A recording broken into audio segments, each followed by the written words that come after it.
Value versus growth. Man, it's probably the oldest and most heated debate in all of finance, right? For decades, investors have gone back and forth on which strategy is the best. But what if the answer isn't about which one wins, but when it wins? Today, we're going to dig into some incredible research to solve that exact puzzle. So, this is the big question, isn't it? The one you probably ask yourself all the time. Should you be a bargain hunter, sifting through the market for hidden gems? Or should you bet on the future, looking for the next big thing? We're going to get to the bottom of it by looking at what the data actually tells us. All right, so let's just do a super quick level set here just to make sure we're all on the same page. On one side, you've got value investing. You can just think of this as bargain hunting. You're trying to buy a dollar for, say, 50 cents. Then, on the other side, you've got growth investing. This is all about betting on the future, finding those really dynamic companies that are just poised for explosive growth, even if they seem a little pricey today. Okay, so here's the thing. For a huge chunk of financial history, there's been this phenomenon known as the value premium. And all that means is that, on average, over the long run, value stocks have tended to deliver higher returns than growth stocks. For a while, this was treated almost like a law of financial physics. But the real questions are, why does this even exist? And maybe more importantly, is it always there? So, to get to the bottom of this, the researchers behind the paper we're looking at had this really clever idea. They thought, instead of looking at the economy as just this one continuous thing, what if it has two totally distinct personalities? What if it switches back and forth between calm seas and really turbulent waters? And it turns out that's exactly what they found. The paper identifies these two states, a high volatility state and a low volatility state.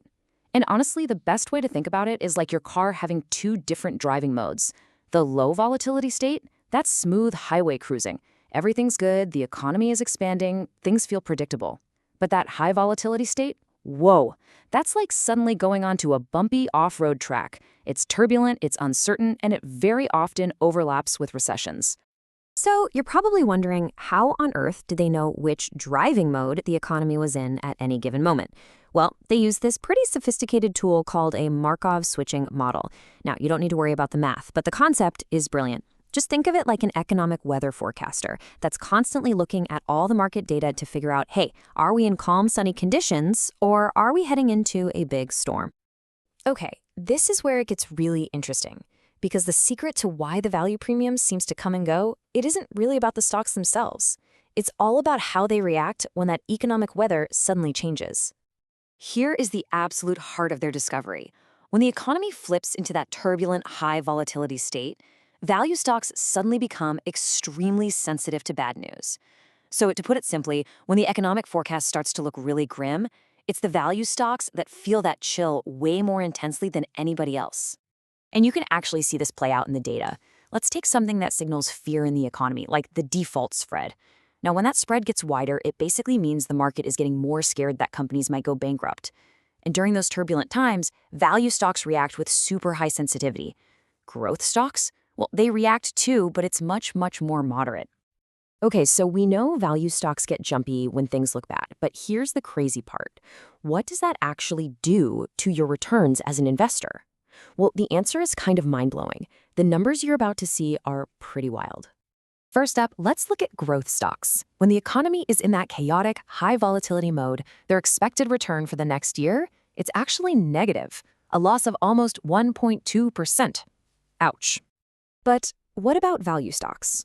In the exact same turbulent, scary conditions, their expected one-year return isn't just a little bit positive. It's a massive plus 11.2%.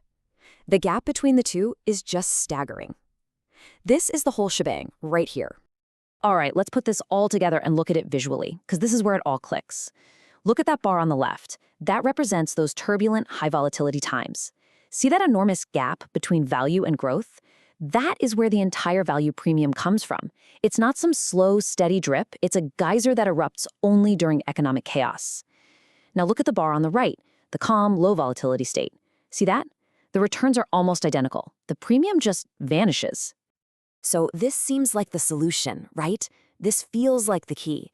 If we know that the value premium only shows up during these turbulent periods, then we should just be able to switch our strategy to match the economic weather and beat the market. This model seems to have cracked the code. It explains exactly when value wins and why it wins. So this has to be it, doesn't it? The ultimate market timing tool we've all been searching for, right? Well, hold on. The researchers themselves have something really, really important to say about this, and it might be their most crucial finding.